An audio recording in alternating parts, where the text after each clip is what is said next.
So hello, welcome. I'm going to chat with you a little bit about OpenStack. The title of this is OpenStack: A Vision for the Future.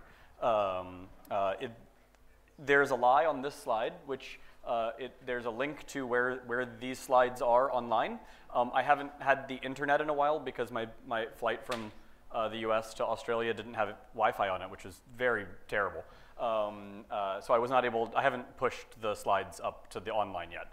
So once this is over, I'll go over and I'll type git push and things will publish and it'll all be great. And you can also clone them from git.inaugust.com, Mordred Talks, if you really wanted to fork these slides and go do something with them yourself. They are Creative Commons licensed. I have literally no idea what benefit that would be to you, but that doesn't matter whether you know that or not. So go nuts. Feel free to tweet about the things that I'm going to talk about, which ostensibly are supposed to be about OpenStack, but actually there's this fellow named Stanislavsky that I've decided is going to make a really great subject for conversation. It's possible you might have come into here, since this is the OpenStack mini-conf at PyCon-au, thinking that this is going to have potentially lots of deep technical content about OpenStack, which is open source cloud software written in Python, in case you were not aware of that. But that's, I do that a lot. So I thought we'd mix it up a little bit and instead talk metaphorically a little bit.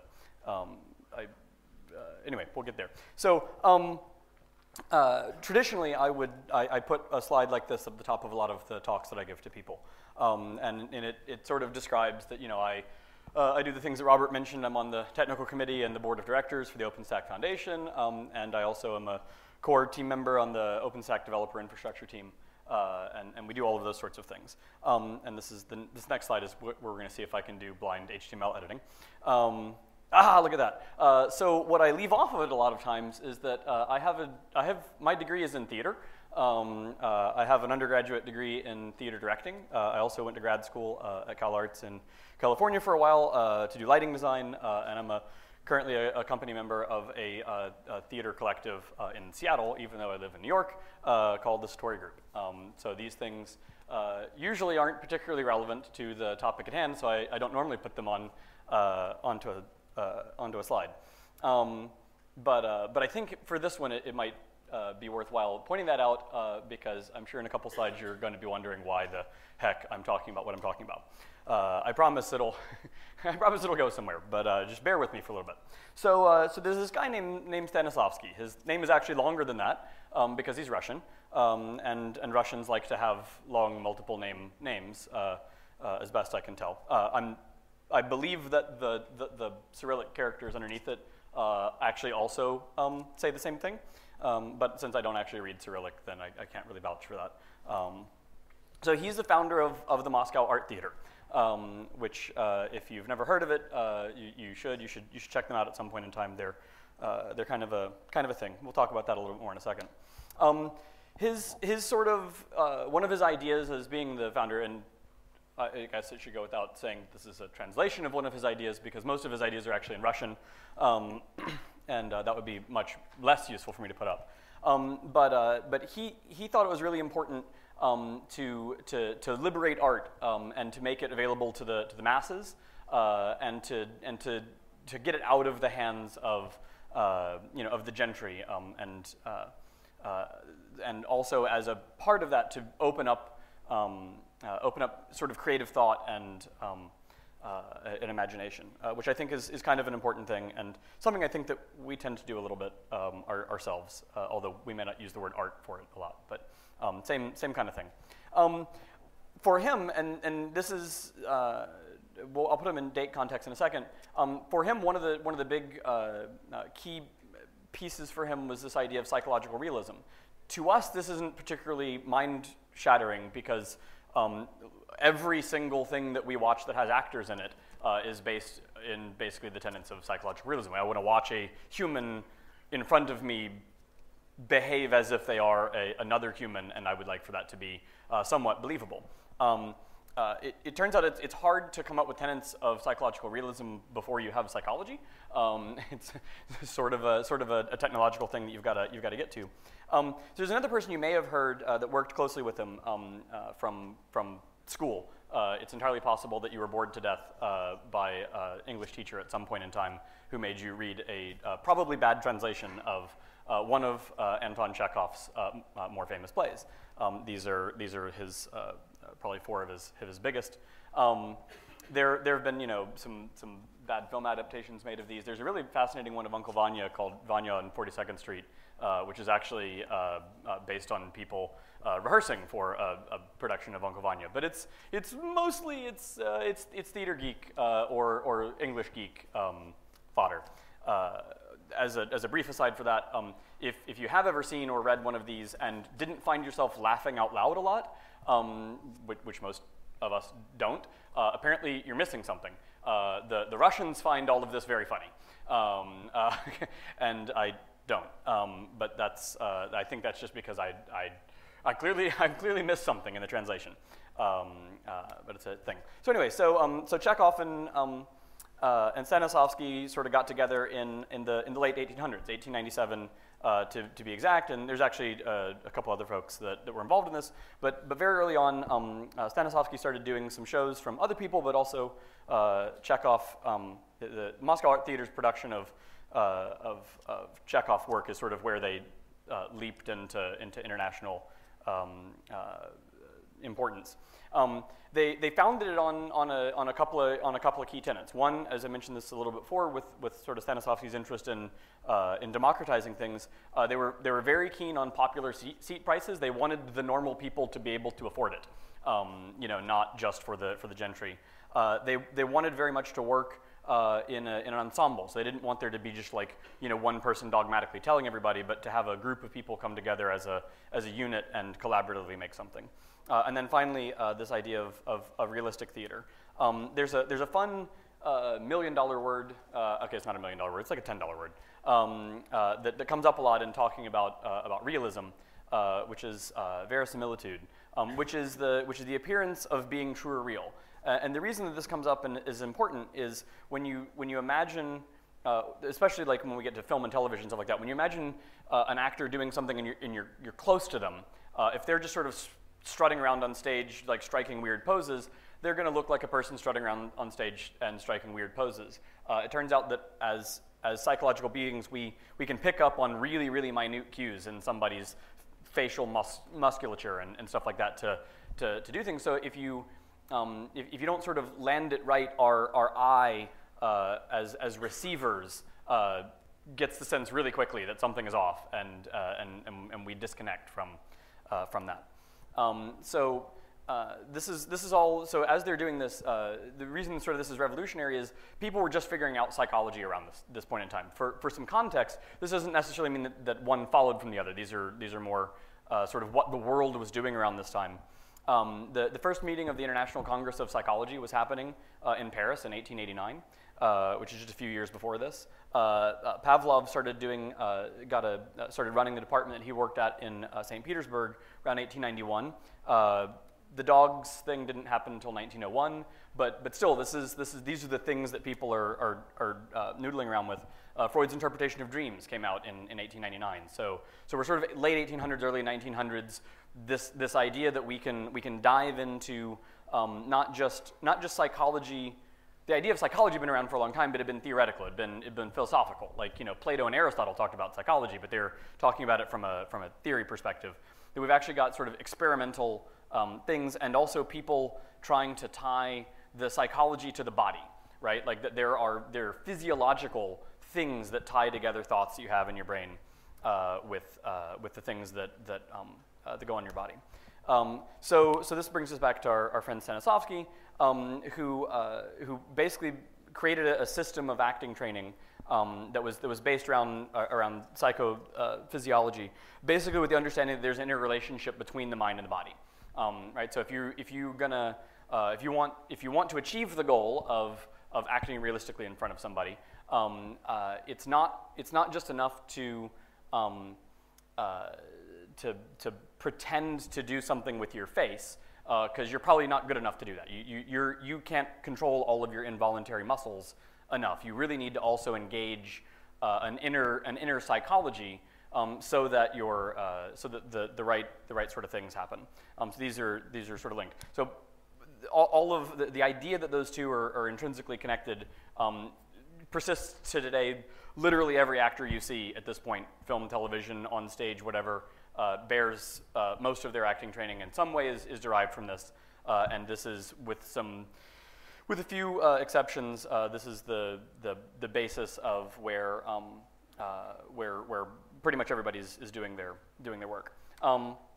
So some of the key ideas that he had that were sort of new or that are largely associated to him.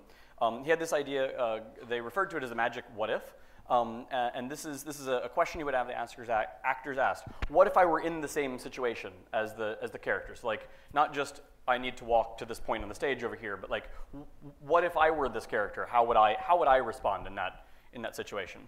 The why. Why would I do this? Why would I do these things? Which is also one of those things that once you it sounds sort of obvious, but it was sort of a big sort of crazy idea to suggest that people should ask that question. And then also looking at objectives. What do I want? Not just why do I want to do this, but what do I want to accomplish in this moment? What do I want to do? So I mentioned this a little bit on the Chekhov slide. If you were bored by having to read any Chekhov plays in school, probably a good reason for that is that not really much happens in them. There's almost no plot. It's people sitting around depressed or angry talking to each other. And that's, awesome if you're an actor, and what you want to do is dig into this. The action there is really in the psychological interactions with people, not, oh, I got up and I, battled somebody with swords and we, conquered the kingdom and there were duels and stuff. In order to tap into these things, part of the thing in Stanislavsky's system was this idea of what he called emotional memory. And so this is the idea that as a part of a training, you go and you sort of walk back through memories you have of things that have happened to you. So like if you're trying to work on being, I don't know, sad, you might sort of think back to a sad thing, and that's step one. Oh, I was sad when this sad thing happened to me. But that's not really particularly all that effective. That's just you sitting there remembering something that happened, and you'll actually start to dig in iteratively and start to remember more and more details. What was happening? What was the color of the walls in the room that you were sitting in when you remembered feeling this? And eventually you go through and you break down crying, which makes acting classes in college a lot of fun. It's basically just learning how to have a breakdown. And there's some issues that come along with this. And if you know much about things like therapy and those sorts of things, it's quite similar techniques, honestly, for a different purpose, rather than dealing with those things, because normally you would sort of walk through these things with a therapist, and you would not, for the goal of not being destroyed by them all the time. And in acting, actually, you sort of want to dig them up and then have them as a nice tool that you can very quickly use to become distraught for real. So there's some reasons that people have some issues. Similar link to that, but also linking the mind-body connection is this idea of sense memory, which is similar to but different than emotional memory. This is where you might, as an actor, take a thing and you'll be doing an exercise and you'll. I've got two things. So I've got some coffee here and it's nice and warm, and I like to drink it because it tastes like coffee. Yep, that's lovely. But on stage, I might not necessarily want to have actual hot coffee. Because something goes wrong, I've just spilled hot coffee on myself, and now I'm screaming on stage. And so oftentimes you'll actually just have, say, a glass of normal temperature water. But you don't really want to look like you're drinking normal temperature water on the stage. You want to look like you're drinking coffee. And so there's a whole series of exercises that you'll go through to remember the sensations of the coffee, so that you aren't pretending to drink coffee. You're actually trying to access memories of what the sensation of drinking coffee is like. It's kind of weird, but kind of cool if you like messing with and hacking your own brain, which is a lot of this out. So this is referred to as inside out, and it's a lot like using a programming framework, right?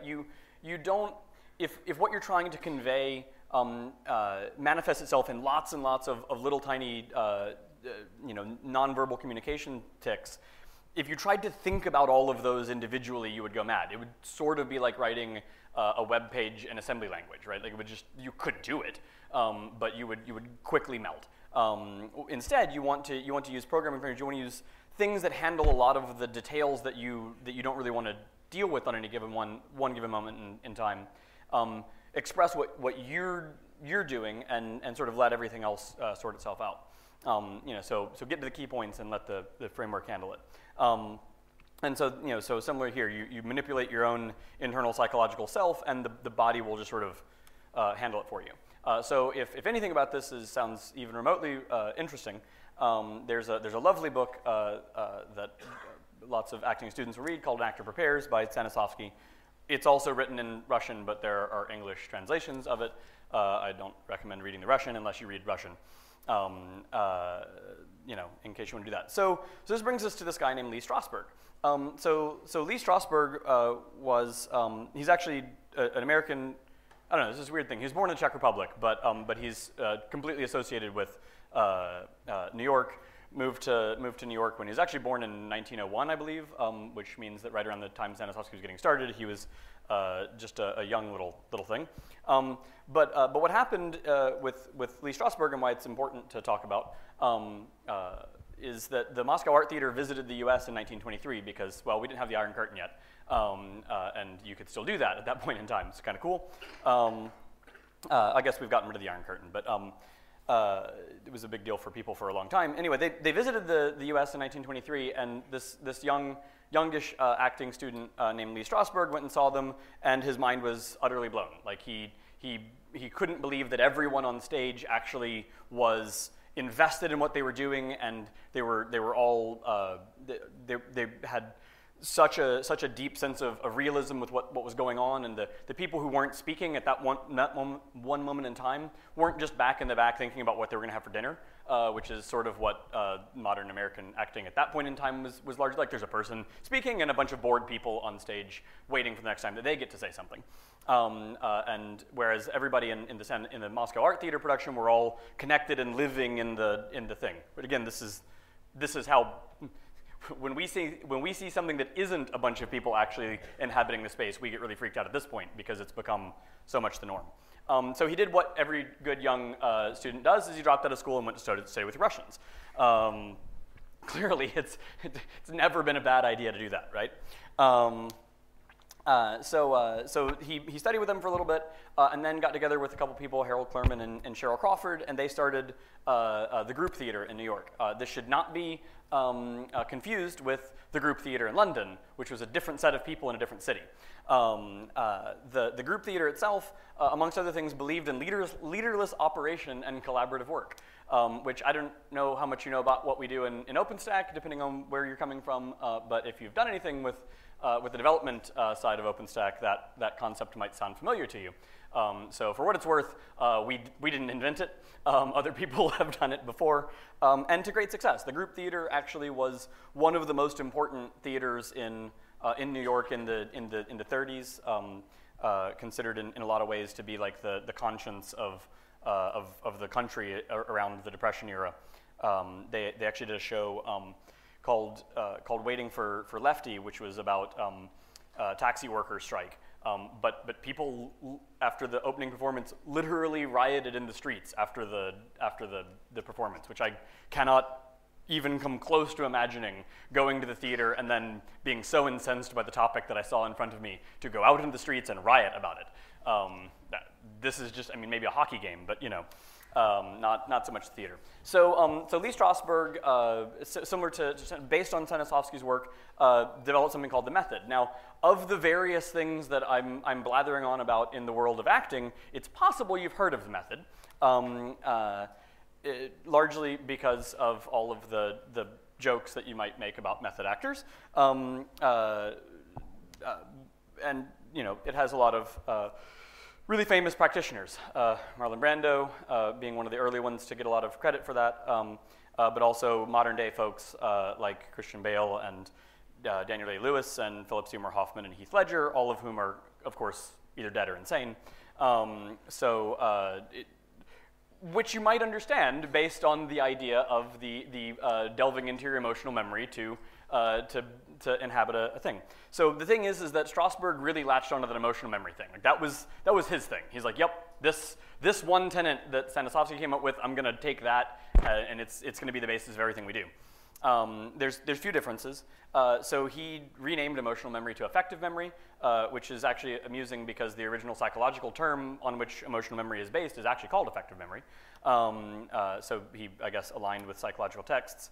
There's a mild difference in how he would express Stanislavsky's what if, which he called substitution, which is what would make me as this actor behave in the way that the character does, right? So part of the goal there is not to imagine what your character would do, but to figure out what you need to do to yourself so that you'll do the thing that your character would do.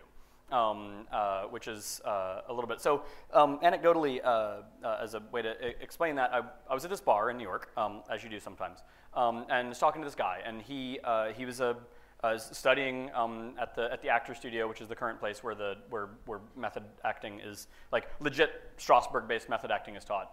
And he was explaining to me that in his process he did not study his lines. That was not a thing that happened at all. Instead, his process was to just do all of the emotional work and get to the point where one day, magically, he was in the place where the thing he wanted to do was to say the thing that the character would be required to say by the script next. And so there was no memorization. It was try to trick yourself to get into the psychological state of that. I asked him if that wasn't entirely terrifying because that didn't really seem like a very repeatable process. And he's like, yeah, oh no, it's awful. You have no idea what you're doing, and then one day magically you do. And I was like, what happens if that day doesn't come? And he's like, So there's a real clear danger problem here, right? I mentioned it briefly earlier, but I mean, quite honestly, we've had recent deaths by both Heath Ledger and Philip Seymour Hoffman, who are practitioners of this, and those were not unemotional, unpsychological in nature, the thing that they went through. Everybody else other than Strasberg basically walked away from this idea of hacking one's psychological state quite this intensely, I think for good reason. So one of the first people to walk away from Strasberg, this guy named Stanford Meisner, one of the other issues he had with the emotional memory idea is that he thought that it caused people to focus on themselves too much. You're asking, what would make me as a human do this thing? Which means that basically you're just narcissistically thinking about yourself the entire time. And so Meisner's techniques then led off into the world of just pay attention to the other person, actually listen to what they say. And so you do these exercises where you'll just be given a line and you're there with your partner and neither one of you is supposed to speak until an actual impulse causes you to need to say your line. You parrot it back and forth to each other. It's a pretty thing. But the concentration is on the other person. And the sort of his catchphrase is trying to live truthfully under imaginary circumstances. So you want to be doing normal things, but in a weird circumstance. There's also another lady named Stella Adler. She broke from Meisner when she went and studied with Stanislavsky himself after a while. So she's following Meisner's teachings, and then she had the opportunity to go to Russia and hang out, or actually to Paris, which is where Stanislavsky was, and she came back, she's like, oh, so Stanislavsky has totally moved on from all of this. Like, everything that you're learning from him, he thinks it's all crap, and he's done all this other new stuff.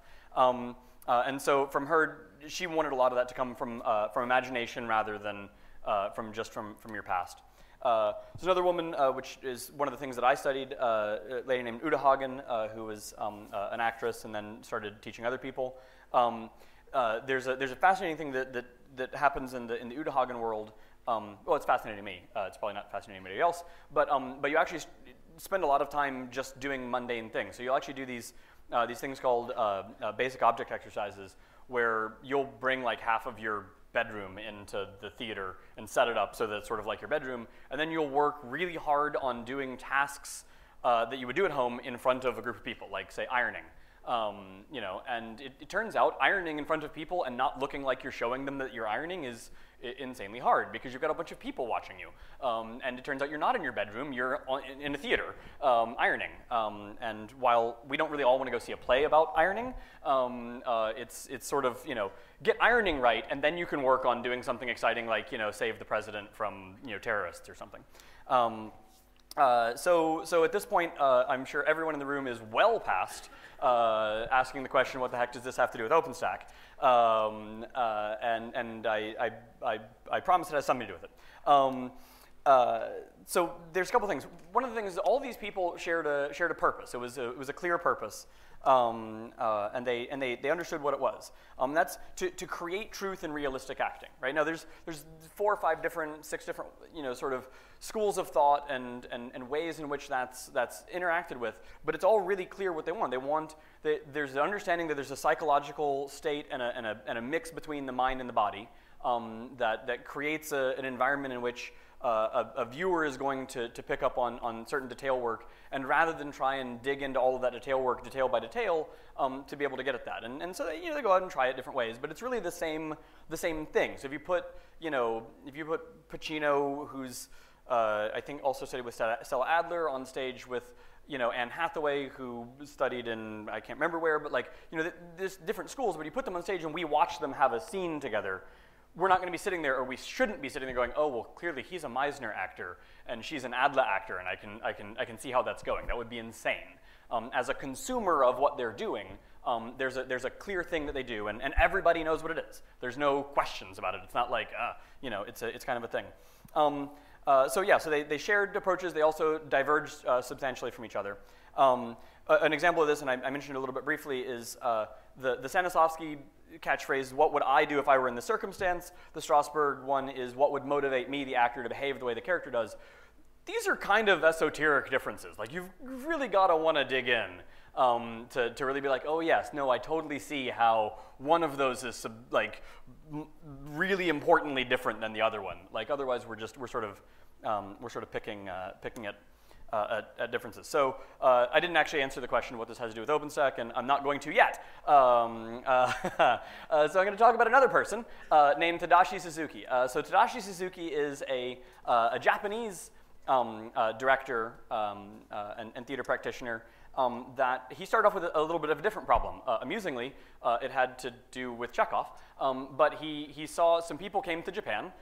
He had the opposite reaction as Strasberg. Basically, some people came and did a Chekhov play in Japan, and he got really unhappy because it was a bunch of Japanese people dressed like Westerners walking around doing things in the you know, with this type of training. He's like, well, they're showing me a thing that's supposed to be real, but it's not resonating with me. It's not true in a sense that makes any sense based on my background and our sort of cultural whatever. This is people inhabiting bodies that are not there. They're not Japanese, right? They're not doing they've lost the fundamental Japaneseness of themselves in trying to behave like Russians, you know, doing realistic Chekhov stuff. So Suzuki thought a lot of this had to do with the feet. He became really obsessed with the connection between the foot and the ground, because at least from my understanding, not having been a member of Japanese society myself, this is only hearsay. But based on his writings, he, you know, there's a lot more sort of barefoot or very, very thin foot covering things traditionally in Japan, and so he was also sort of largely upset about all of the Japanese people walking around wearing Western style shoes. You know, it's like you're losing your connection to your environment. So the connection to the ground was really important for him. He took the exact opposite approach on the connection between the psychology and the body, which is he went the outside in route. Create a condition he didn't disagree that you needed to have both engaged, but created a condition in the body, and that condition will cause some sort of internal psychological life to emerge. The condition in the body in his world needs to be actually rather extreme, and he's also not going for psychological realism. So if he has people like stomping around on stage, that's okay, even though none of us do that in real life. He wasn't as concerned about that. So he wanted a thing that was true, if not necessarily, you know, verisimilitude real, right? One of the first main things he did was a production of Euripides' The Trojan Women, which you may imagine Euripides did not write it with any sort of Japanese theater styling in mind, being that Euripides was Greek and a couple thousand years older than Suzuki. But to do this, he drew from the No, Kabuki, and Shingeki traditions. And in fact, actually, if you want to really geek out on it, he drew from a couple different forms of kabuki, both modern and traditional, and that was like really, there were people who were like really freaked out about it, like, oh my gosh, you put a modern kabuki and a traditional kabuki person on the same stage, and we're confused. But he sort of stitched that together, and he wanted to produce a thing that was true to the modern Japanese sensibility.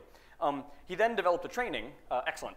He developed a training because when you do shows for a long period of time, you know, actors need to cycle out of it and you need to replace them with other actors. And he'd sort of developed this on his feet, kind of like, I don't know, just installing a large public cloud by hand, and then later on figuring out that you needed to update it, and realizing, oh crap, I didn't put any automation in place. I should probably come up with some sort of system where I can do this. Might be a stretch of an analogy, but you know, that's what we got. So he then started collaborating with a woman named Anne Bogart. So there's a couple different companies that do Suzuki things. So City Company is based in Saratoga Springs in New York, and is part of a collaboration between Tadashi Suzuki and a woman named Anne Bogart. And this took Suzuki's techniques and added to them a thing that Anne Bogart put together called Viewpoints, which she got from a lady named Mary Overly from NYU, which is actually about modern dance.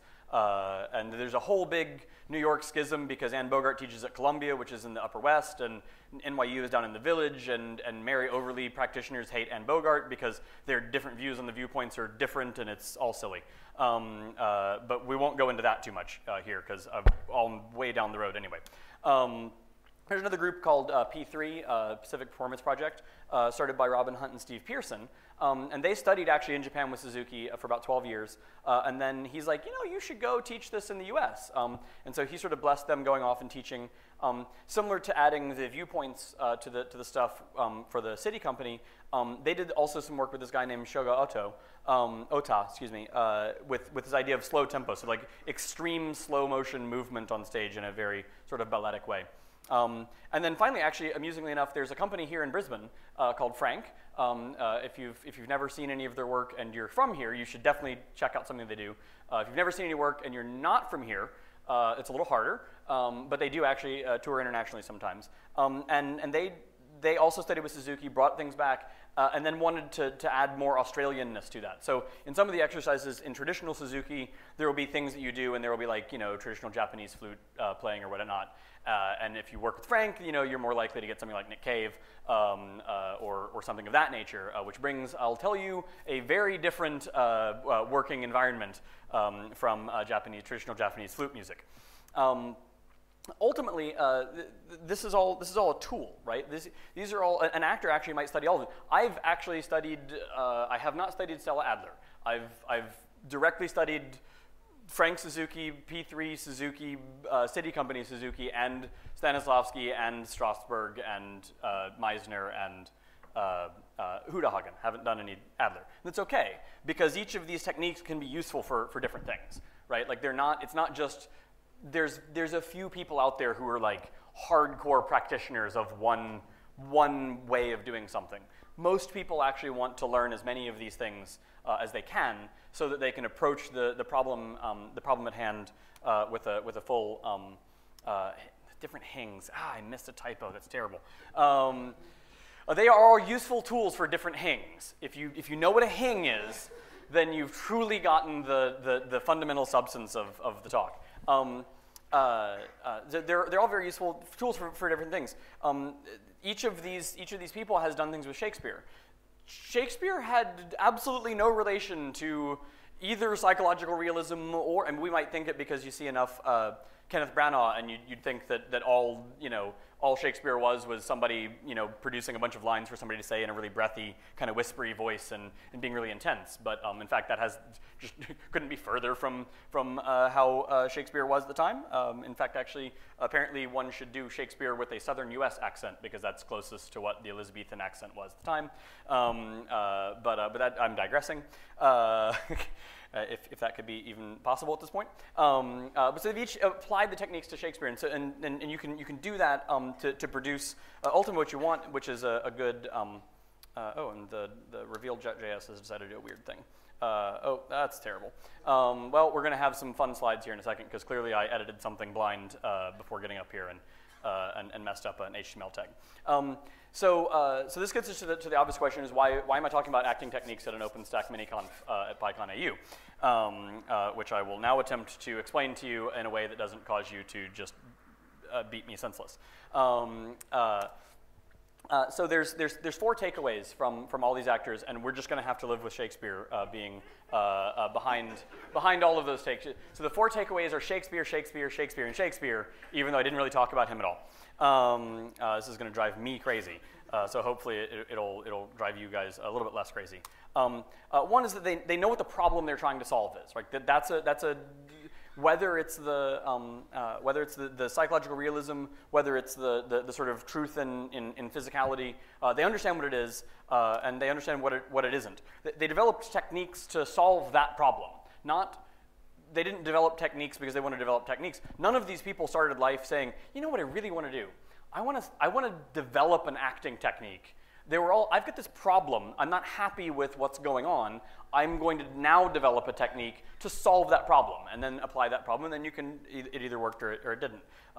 You completely can't read that because of the Shakespeare overlay, but they don't confuse the technique with the results. Almost none of these people show you their acting exercises on stage. You should be very glad about that. I enjoy watching people do acting exercises for hours on end. Most people would not. These are tools and techniques that we use in order to get the results, which is an enjoyable thing. And then the thing you really can't read because it's because HTML, and you should just never let me edit HTML directly, is that there's a willingness in almost all of them to change with new information. So a lot of these had to do with there's a thing, and now I'm going to take in new information, I'm going to adapt, and I'm going to move on. I sort of wish that Strasberg would have done a little bit more of that. So for us, so as I mentioned, there's a problem. Are we chasing psychological realism? You know, are we chasing physical truth? For us in the OpenStack world, I think we've got some key questions, right? Are we making a toolkit for people to use to build clouds? This is actually almost going to work out properly. I'm really, really freaked out. Are we making a toolkit for people to use to build clouds? Or are we making a cloud that can be deployed in multiple places? Because those may be similar, but they're actually quite different in terms of what it is that we're trying to do. Are we providing computers, or are we providing something different than computers? And the great thing is that I'm standing up in front of you, so I get to tell you what I want us to be doing. I can't claim that this is what we all want to do, but we're not all standing up here. I am, so haha. And what I want us to do in OpenStack clearly is Shakespeare. I do want Shakespeare. That would be fantastic. I think we should rewrite OpenStack in Elizabethan iambic pentameter, and yeah. So I would like to say that I would like for OpenStack to provide computers and networks that work. Now that might sound insanely basic, but there's a sort of a different.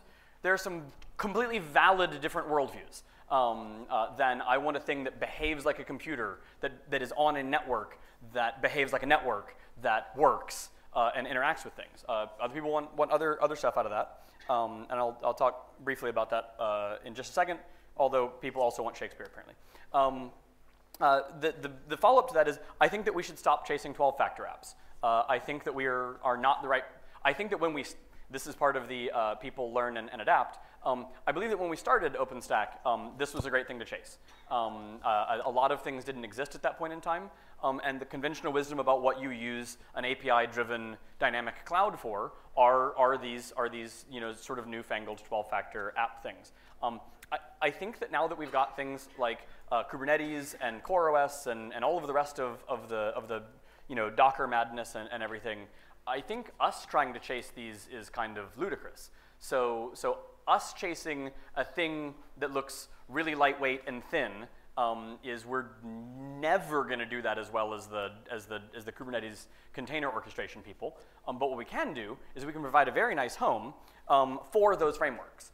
Because it turns out if you have a Kubernetes or a CoreOS, it has to run somewhere. It still has to run on some machines, right? In fact, you go read the Kubernetes install documentation, and you know, if you're doing it sort of manually, not with one of their one-click, it's like, so it's great that you set up all the networking first. Now you can get started with Kubernetes. I'm like, oh yeah, it is great that I set up all the networking first. It'd be great if a cloud could do that for me. But all of these things are things that behave more like traditional networks and computers, right? Not like little ephemeral, you know, floaty things that fly around in the air. Of course, if any of you have ever talked to me on any purpose whatsoever, I think that OpenStack should by default give me a directly routable IP, and I think that it should actually be assigned to my computer, and my computer should know what it is. I believe that there are valid reasons to opt into doing something different than that. But I think that those are all advanced, and you should need to opt into doing those. And I believe I'm actually at time, which means that I've gotten to the thing. So like I said, Shakespeare, and also these will be online in a little bit, and I'm more than happy to take drinks with people the entire time we're here, and you can lambast me for way too much information on acting theory. So anyway, thank you much.